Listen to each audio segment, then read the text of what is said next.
Ayu Ting Ting berduka, sang ponakan tercinta meninggal dunia. Pedangdut Ayu Ting Ting berduka. Sabtu siang kemarin, Raya Zoltan Farizal, anak kedua adik Ayu Ting Ting, meninggal dunia di sebuah rumah sakit.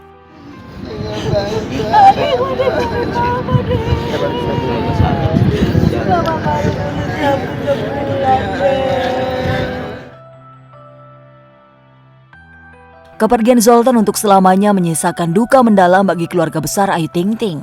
Isak tangis keluarga pun pecah saat mengiringi pemakaman terakhir ponakan laki-laki pertama Ayu Ting Ting.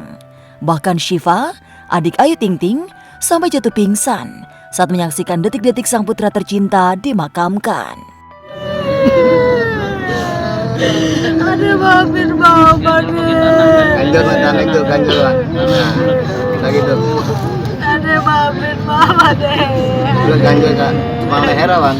Zoltan tidur sendiri. Leher belakang kakinya. Ceritakan padamu.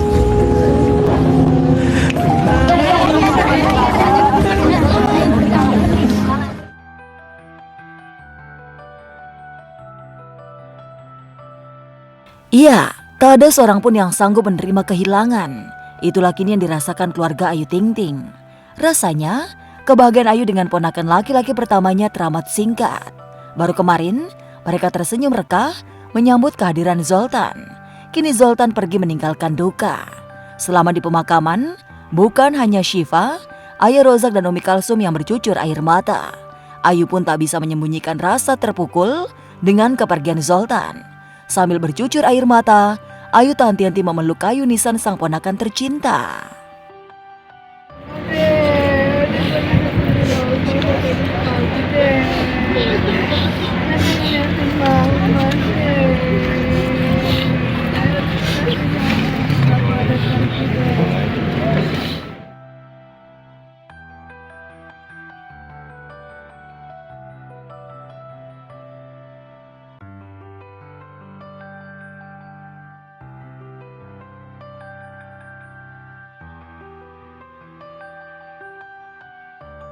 Bagi Ayu Ting Ting, Zoltan lebih dari sekedar ponakan. Apalagi Zoltan satu-satunya anak laki-laki pertama di keluarganya.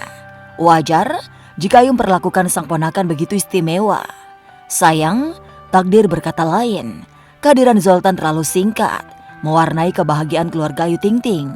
Satu penyesalan yang tak bisa Ayu kabulkan untuk ponakan tercinta, ia belum bisa mengajak Zoltan ibadah umroh seperti yang pernah ia ungkapkan kala sang ponakan masih dalam kandungan. Ini gue udah kabulin loh. Ponakan cowok. Iya. Insya Allah. Bayi spesial nih. Iya. Belum apa-apa udah berangkat. Meski kamu tak lagi menentuku. Rezeki nomplok. Kimberly Ryder dapat mobil baru dari seorang pengusaha.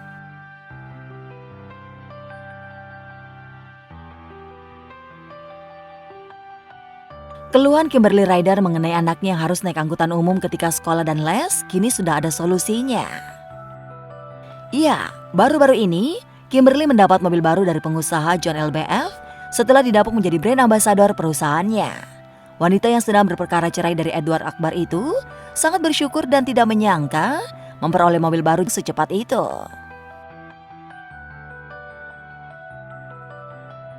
Alhamdulillah banget sih, ada aja gitu rezekinya. Yang penting kitanya sabar, kitanya berdoa, jangan lupa sholatin.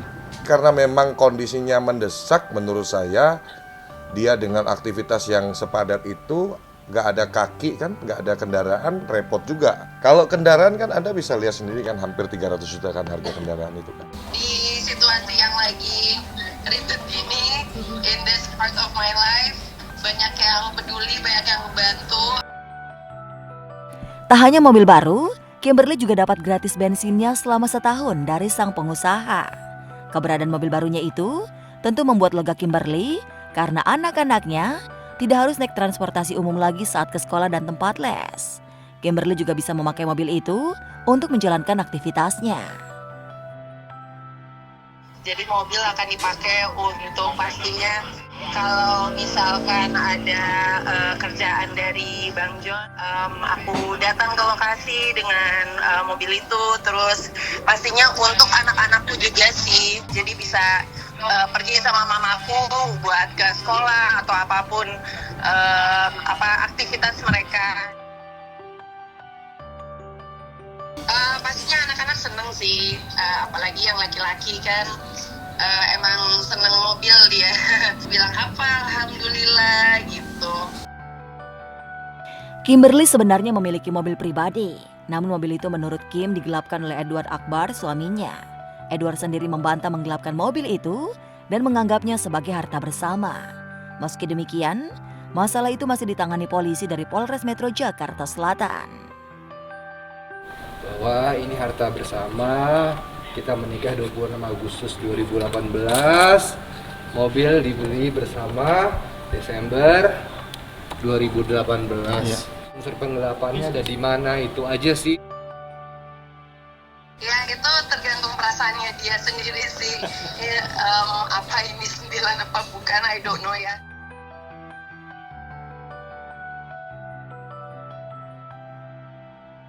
Punya sekolah PAUD, Ricis justru daftarkan Moana di sekolah internasional.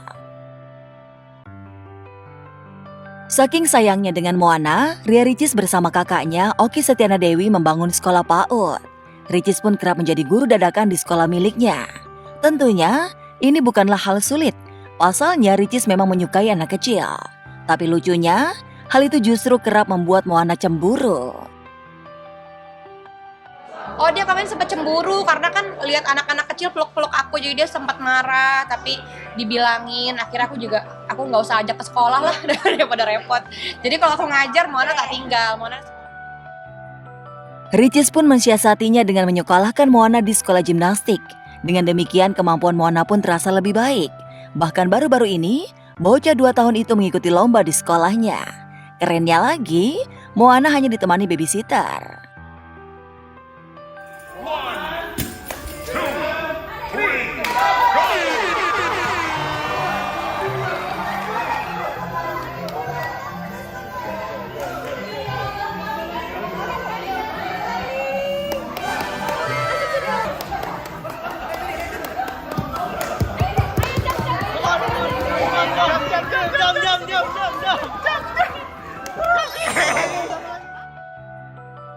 Meskipun tak menjadi juara, namun Ricis tetap bangga dengan perkembangan Moana yang cukup baik.